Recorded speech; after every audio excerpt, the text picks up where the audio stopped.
Now, this is the final piece in my series titled Sharing Light and Hope.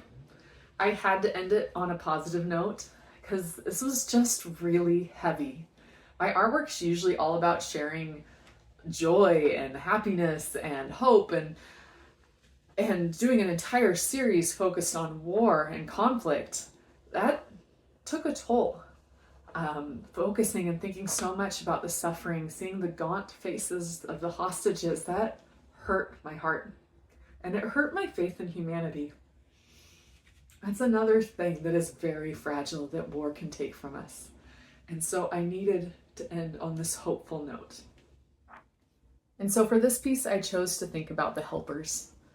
The people who are always there if you look hard enough. The firefighters who rushed into burning buildings on 9/11. Teachers who shield their students when the unthinkable happens. Individuals who pass out bottled water to homeless during a heat wave. They restore our faith in humanity, and they're always there. We can choose to be those helpers. To illustrate this idea, I painted a menorah, which is associated with light. The middle candle is used to light the others and is called a shamash, which literally means helper. If I could leave us with a blessing, it would be, may we grow to be helpers with a reach as far as a mighty redwood is tall. Let us share light. I firmly believe that light begets light. I love the idea of paying it forward where a simple act of kindness can spread to bless many lives.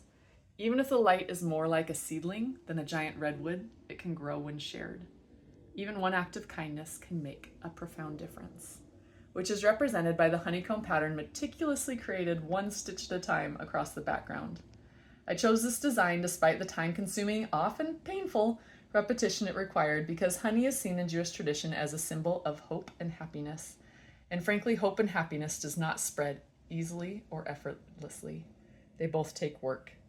Additionally, honeycomb evokes thoughts of bees, who are some of nature's ultimate helpers, as they are vital pollinators, contributing to Earth's food sources. As I painted and stitched this, I thought of how hope might just be every bit as important to our survival as food, as sleep, as any of those essentials.